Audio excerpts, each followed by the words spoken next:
Hi guys, welcome back. Oh my god, I got a knock on the door. Sorry, this is what living in the hood is like. You get knocks on the door all the time. Anyways, so welcome to the channel. Welcome back. If you are new, welcome. So this is my first video on addiction. Unless you've watched a live of mine, I kind of opened up about it, but I said I would not make my addiction, my real from beginning to end addiction story until I hit 1K subscribers. We're almost there, so I figured I'd throw in what it feels like to be addicted to heroin. I don't know where to start. It's probably gonna be all over the place, guys. I'm sorry, but I'm 4 years clean and I'm just gonna go back on what I remember, and it's pretty rememberable. If you're thinking about, if you're on drugs, I suggest stop. If you are on pills, I suggest to, just try to get off of them as soon as possible, because I started out with pills, okay? The reason I had gotten onto, pills and all that stuff is because of my anxiety. I have very, very, very bad anxiety, guys. It is insane. Still to this day, I just learned to cope, and I still don't know how to cope right, but it's way better than it was before. So let's jump in right away.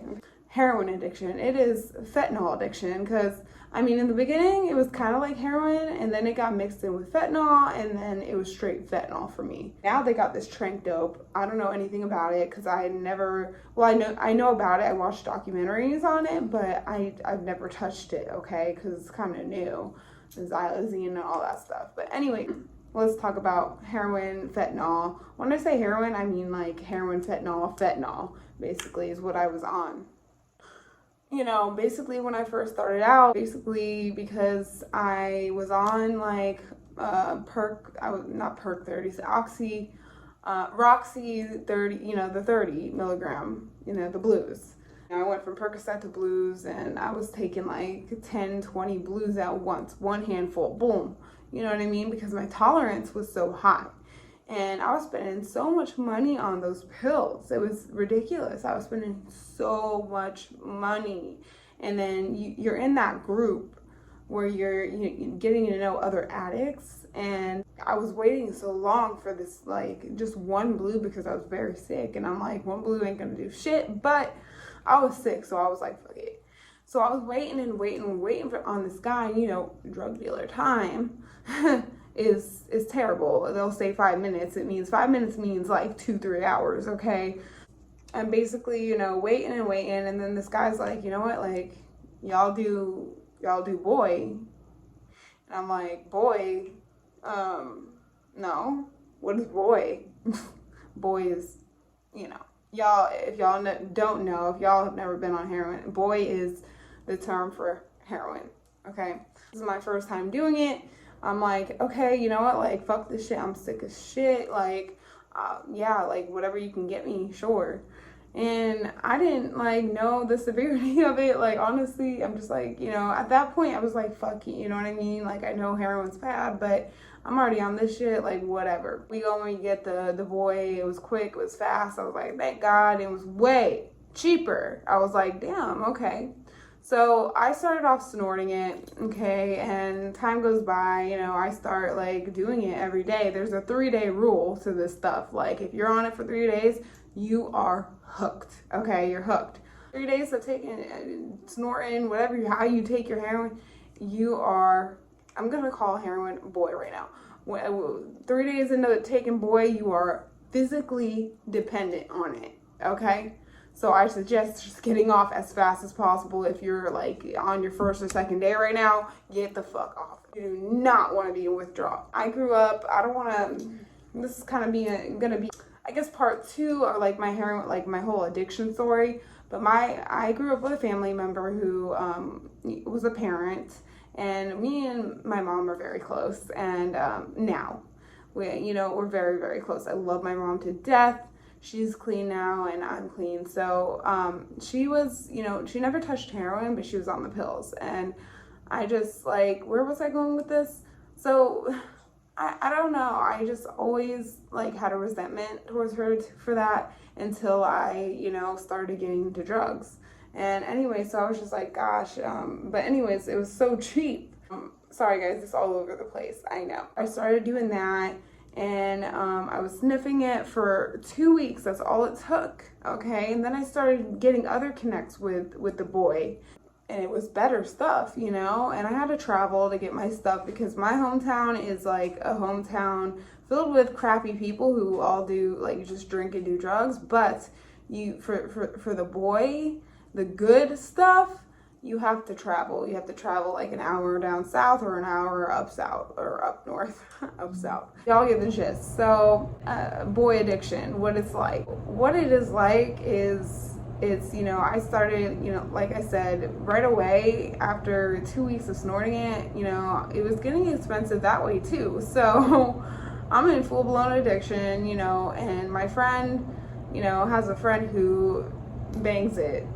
Banging it means shooting, you know, using the rig needle. We'll call the needle rigs. Okay, so she knew a friend who, you know, banged it, and I was so against that. I was like, I'm never gonna touch one, blah blah blah. 2 weeks in, we're sitting in the car, and she's like, you know what, like, I'm not gonna drive all this way. I'm tired of it's getting so expensive, girl. Like, I'm gonna bang it. And I was like, what, you have like the stuff for it? And she was like, well, my friend left a whole box, 100 rigs, you know, a box of 100 in her car. And I'm like, what, you have this on you? Like, what? And I was like, no, I'm not gonna do that with you, girl. Like, no. And then I was like, fuck it. Like, we got our stuff, and it was like a little bit, and I'm like, how am I gonna get high off this, you know? Because my tolerance has built up. So I start, you know, we did it for the first time together by ourselves. So we figured it out, of course. Once an addict, you figure this shit out. I'm banging it, you know, and at the time I was in a relationship, and I'm not going to bring that up too much, but, you know, I was, you know, doing it behind his back. And finally, I told him, like, what I was doing. And then I kind of got him into it. Sadly, he was going through a depression, and so I got him into it. So we were both like, you know, he finally was, he gave in. So I feel really bad about that. So we started banging it and banging it and banging it. Okay, this is like a month in, and like one day I didn't have it, and I didn't know what withdrawal was like. Okay, I didn't know what withdrawal was like from boy. Okay, so I started getting the cold sweats. I started feeling really, really like, ugh. And I call my mom, and this is where my mom comes into play, because y'all know, like, you know, she was an addict at one point. So I call her, and I actually go, I drive to my mom's house, and I'm like, Mom, I'm sick. I think I'm withdrawing. And I had told her previously that I was banging up boy. And she was very disappointed. I sat both of my parents down, and I said, I'm banging up boy. Like, this was previously, before I got sick.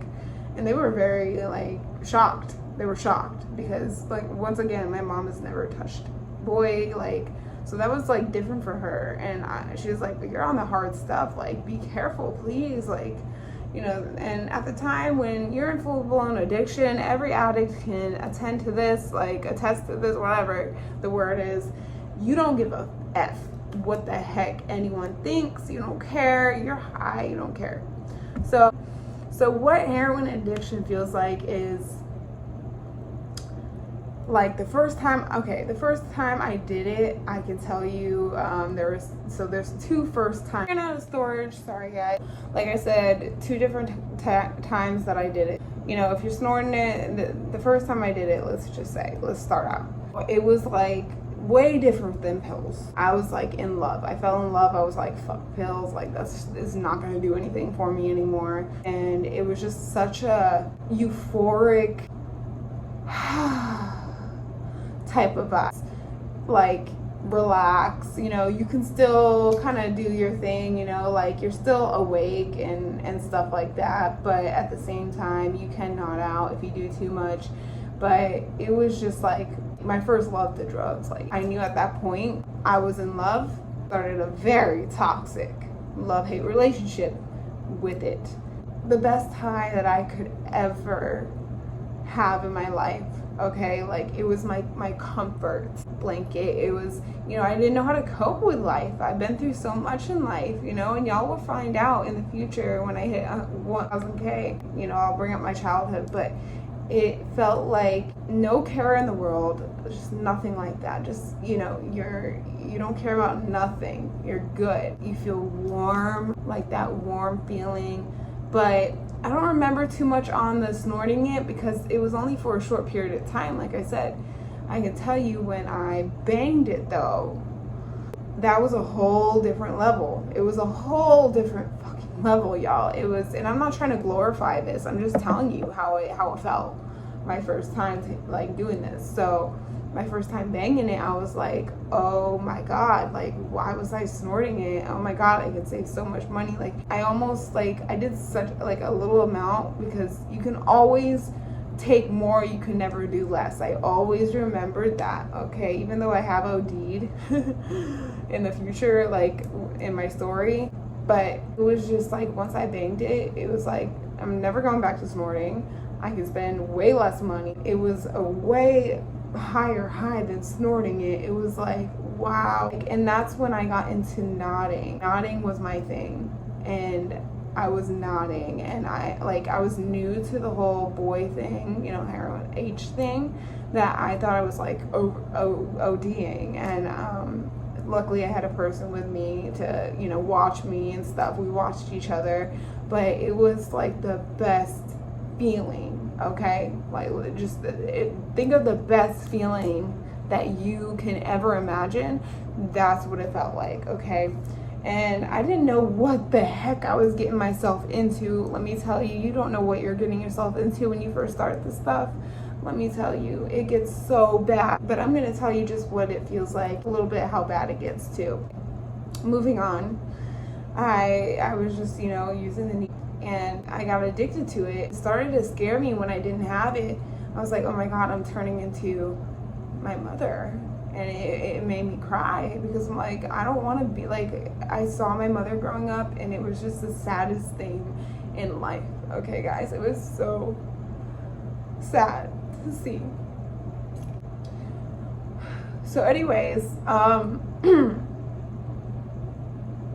on. This lifestyle started to get so bad. You meet so many really bad people. I mean, they're not bad people, but when they're in their addiction, you get bad. I became a bad person in my addiction, okay? But I'm the sweetest person when I'm sober, okay? It's people deep in their addiction, and you get used, you get robbed, and you do the using, you do the robbing. You do stuff that you think you would never do, okay? I've done everything I said I would never do, okay? And I'm being 100% with y'all. I'm putting this out on the internet. I've done everything I said I would never do, okay? Like, it's crazy the stuff that you will do just to get a $20 bag because you're so sick. You know what I mean? Like, it's crazy. It ruined my life, guys. And this is gonna be kind of short because I'm running out of storage, but guys, like, it got so bad. I was crashing every one of my new cars I got, like just falling asleep at the wheel. To make this quick, I remember, you know, like, once it got to the fentanyl, like just straight fentanyl, I OD'd, y'all. Paramedics, that had to get Narcaned 4 times, IV Narcaned, everything. Like, if my friend wasn't there, I would have died. My parents were trying to put me on life. It really scared them. But this is just a quick little thing about like how boy can really fuck up your life. You do not want to get on it. Any drugs, none of it. Like, it's not worth it, y'all. And if this cuts off on me, I'm sorry, guys. Like, I'm very, very passionate, and I still have track marks till this day. Like, if y'all can see, I still have them till this day. You see that? And you see that? They don't work no more, okay? I had to get all this, like, tatted up over. It's bad, you know? On my arms, everything, my feet. I had no veins to go into. It was awful. You know, I went to rehab, found out, like, I'll talk about it more in my part 2, like my whole video, but addiction is no joke. You get the cold sweats. It feels like the flu times 1,000. And you just like, you know, I went to a halfway house at one point because the person I was living with, my ex-boyfriend, his family was very like, you know, I was living with his family, and you know, it was like Halloween. We were supposed to have a family thing, and I'm like, 1 second, let me go to the room real quick, or I banged it up, and boom, I'm nodded out, just passed out on the bed. The mom walks in and kicks me out, and I yell at everyone, "You're not yourself. You're not yourself at all. You're mean." Let me just say, like, jail is what got me clean. I ended up in jails, institutions, and even death. Y'all, like I died. So jails, institutions, death, believe it when people say it, guys. Okay, I'm sorry this is kind of like a short-ish video, but I have like no storage. I'm getting a little like, I can't talk right because I'm going back into the past, and this is why I need to be prepared. But I just wanted to give a little insight onto what that addiction feels like, what heroin feels like when you first start it. It's great, it's fun, and then it turns into the worst time of your life. Okay, I had to steal, I had to do everything, like stuff I said I'd never do, y'all. But I'm 4 years clean now, and I regret everything that I have done to people and hurt people, my family, friends, people. Like, I've lost so many people. I've had to revive people who have been ODing in my car, like CPR, like the sternum rub, all that, y'all. If y'all want a video on how to kind of revive someone, and if they're not coming back, call 911. Okay, there's a Good Samaritan law where you don't get in trouble, okay, even if you have stuff on you. Thank you for watching. I think this is a little bit of a different video, guys. Instead of a stripper vlog, get like usual, and like, comment, subscribe. I'm sorry, I'm all over the place. I'm crying. Like, I see myself like getting a little jittery and crying about it. I don't want to cry right now. And maybe I'll make a better video soon. Let me know if I should keep this up. I love you guys. Peace out.